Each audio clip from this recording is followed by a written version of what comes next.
Everybody, welcome back to another episode of Ask a Property Manager. This is episode 44. I'm Eric Worrell with rentprep.com, and I'm joined by Andrew Schultz. How are you, Andrew? Good. How are you today? I'm doing pretty good. We just attempted this. This is the second time. Sometimes this Be Live service works pretty well. Sometimes not so much. I feel like that old adage of fool me once, shame on you. Fool me twice, shame on me. The problem is it happens way too frequently that either I can't see you, you can't see me, one of our audios cuts out, something like that. Like these guys, it's an incredible service. Yeah. When it works. Yeah, the problem is it doesn't work frequently, so it comes a headache. So on today's episode, if you guys aren't familiar, if you're watching this for the first time, we answer questions that come up in the Rent Prep for Landlord Facebook group. Every week, Andrew goes through the group and finds some new questions for us to address on this call. And we will get started, and we'll start with the first question.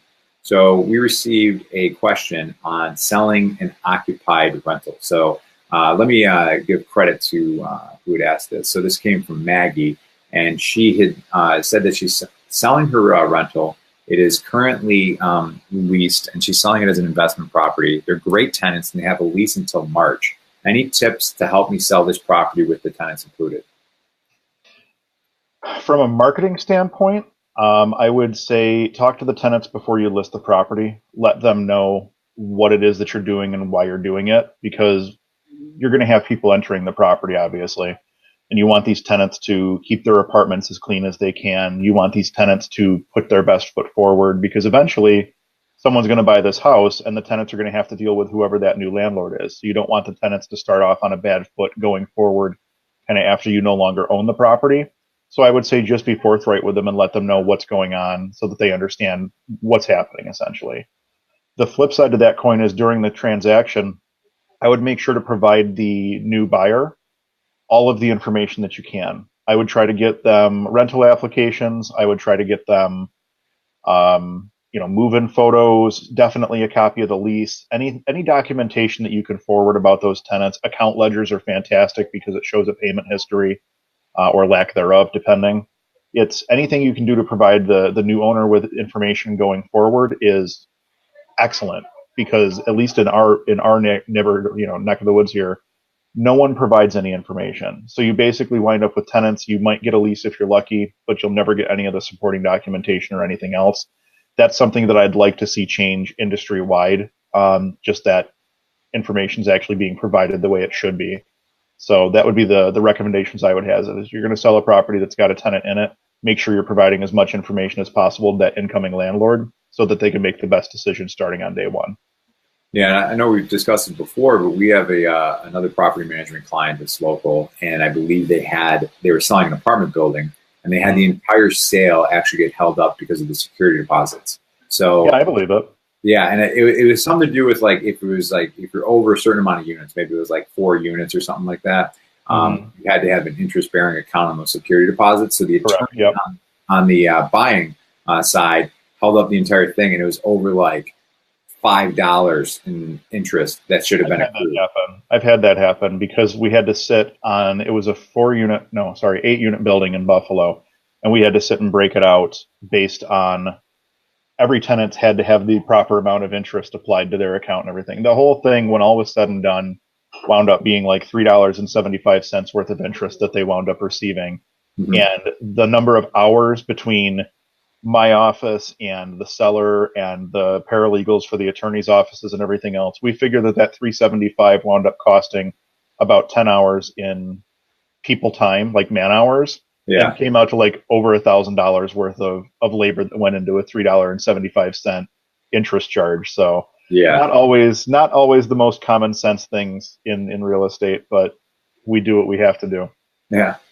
So on the flip side of this, so we were just talking about selling an occupied unit. How about buying an occupied rental? So the question here came from Beth, and she said that they're about to close on their first rental property where they'll be inheriting the renters already on the property. Her question is, the renters put down a deposit as well as first and last month's rent. Mm-hmm. So my question is, does he transfer the last month's rent and or deposit to us? The tenants are on a month-to-month basis with him, and they're located in North Carolina. Yes, he should transfer both that last month's rent and that security deposit. In New York, I've seen it done one of two ways. I've seen them just hand you a certified bank check at the closing table for the amount of security deposit and the amount of the last month's rent. The other thing that I've seen happen is you'll see them get credited right on the closing statement. So at that point, you need to make sure that you're taking money and setting it aside in a separate account so that you have that security deposit and so that you have that last month's rent when the time comes. It's not like you get to just spend that money because it was included with the closing statement. It still needs to be handled the way it's lawfully supposed to be done. Okay. So hopefully that answers Beth's question. She's out in North Carolina, so we'll always make sure you're checking your local laws too, and make sure everything works in your area. And this next question, we are going to Kurt. So let me pull it up on the screen. His question had to do with notifying tenants of repairs. So I'll read through this. I think we got a question, a little bit of event, but we'll try this out. So he says, hey guys, when you have to contract out work, with the work that you can't do yourself, how much notification do you give the tenants? I have one tenant that always needs something fixed, but when we get ready to come to fix it, she always calls trying to interfere with the repairs, talking about I'd rather have you come this day or not this time. I never listen. I just give her the 24-hour notification and tell her I'm coming whether she's there or not. I have a company come out and she'll say that she's not going to be home to let them in, but then I have to rearrange my schedule only to get there to find her there. So she is home. Right. I feel like she wants things to be broken so she can have something to complain about. I feel like I'm being rude, but she calls to get it fixed, but then wants me to put it on her schedule. Right. So kind of just getting fed up with that. What's your advice in this situation? So the law here in New York is, and I'm not a lawyer, so take everything I say with a grain of salt. My understanding is that you have to provide a tenant with 24 hours notice if you're entering for a non-emergency reason. So normal day-to-day type repairs, 24 hours notice. If it's an emergency repair, like you have an upper-lower duplex and the toilet from the upper is leaking into the lower unit, that's considered an emergency type repair and you can enter for that. Mm-hmm. That being said, it sounds like this tenant is basically, she's got complaints, she's got concerns, but doesn't want you to actually get in and do the work. Some people you're never going to make satisfied. I try to accommodate tenants whenever possible, but realistically speaking, you have an obligation as a landlord to make sure that repairs are completed in a timely fashion and to make sure that the home is left in a livable condition. If that means that you need to enter the apartment and do repairs, just give the tenant the proper notice and go from there. Mm-hmm. Your state laws may vary as to how you have to notify them. Some states will allow you to do it via a text message or a phone call or an email or whatever, but some states will physically require you to post a notice on the door saying that you're coming in 24 hours from now to do repairs. So just make sure you're following whatever the local laws are in your state or in your municipality. But as a good rule of thumb, I would say usually a 24 to 48 hour notice is sufficient in most instances. Yeah. If I recall correctly, there's like one state that doesn't require any notification, which I think is crazy. I think wow. Idaho. Yeah, I want to say it's Idaho. And I want to say Delaware, from doing research on this, is like 72 hours. So some states are even more than 2 days notice. Right, so right. Definitely depends on where you are. Yeah, for sure. This last question, I think it applies to everybody in the group, even though it is a local change that's happening here in Erie County, where we're located by Buffalo, New York. Mm-hmm. So we got some new fair housing laws. And the reason I think it applies to everybody that's watching this is because these kind of changes are coming in all the time in your local municipalities, and you got to stay on top of that to make sure that you're aware of not only the national and state, but what's going on maybe in your county. So right. What have you heard about this new law that's being that was signed into effect on May 22nd for Erie County? So my knowledge of it is, I would say, semi-limited at this point. We're aware of it. We understand what the law is and what it states. And I actually have it pulled up here. I'm not going to read the whole thing, but I'm going to read what it expands on. So this is basically, it's an add-on to the existing fair housing laws that exist on a federal and state level. And what this does is, in Erie County, New York, the expansion, I'm going to read it directly off of this, whereas Erie County local law expands existing state and federal anti-discrimination laws to include protection for, number 1, source of income, number 2, sexual orientation, number 3, gender identity, number 4, immigration and citizen status. That's the one that really raised my eyebrow. The rest of it doesn't really matter to me. We screen everybody the same no matter what we're doing. But the one thing that raised my eyebrow was that immigration and citizen status, simply because how do you go about screening someone who doesn't have an established social security number? How do you do a credit and background check on someone who doesn't have an established social security number? And actually, I think that might be something you can shed some light on, being as you guys are the screening experts. Sure. Yeah, this has come up a few times. We have done some international screening for some clients. It's not cheap. So the process is not standardized by country, or it's not like it's just a standardized process for all countries. So you might have somebody coming to you from China, India, Italy, who knows, and it's going to be a different process for every single country. And the fees involved with it vary widely too. It might be $50, it might be $200. So it can get pretty costly to screen a tenant applicant, depending on what country they're coming from. So that's the part that I find curious too, because you want to stay consistent with your screening. So if you charge a $35, $50, screening fee, I know yours is more expensive, and we'll probably cover that. But for somebody who charges a $40 screening fee, but it's going to cost $200 to get any kind of background report on this person because of the country they're coming from. I mean, that's a losing proposition right off the bat that you just have to take because of the change in law, or just decide that you're not going to run a background check, which again is not really consistent with what you do with the other applicants. Right, exactly. Yeah, and that's where I struggle with it is how do you keep a consistent policy across all of your screening when you are dealing with a situation like this where you have to try to get, number one, trying to get records from other countries. Who's to say that these other countries are even going to provide records to you? Yep. Or who's to say that the records are going to be accurate? Or exactly. Yeah. So it definitely creates as if we needed another question mark when screening tenants.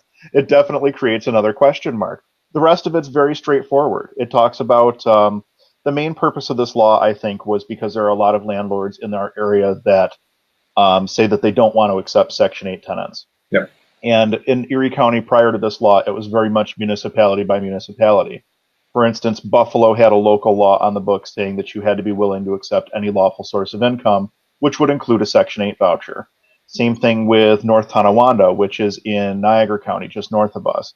Different municipalities had these little laws on the books that said that you had to include, accept any lawful source of revenue and income, And I think that this law basically just makes it a blanket policy across all the municipalities in Erie County, which makes a lot of sense to me. Obviously, no cares in the world about sexual orientation or gender identity.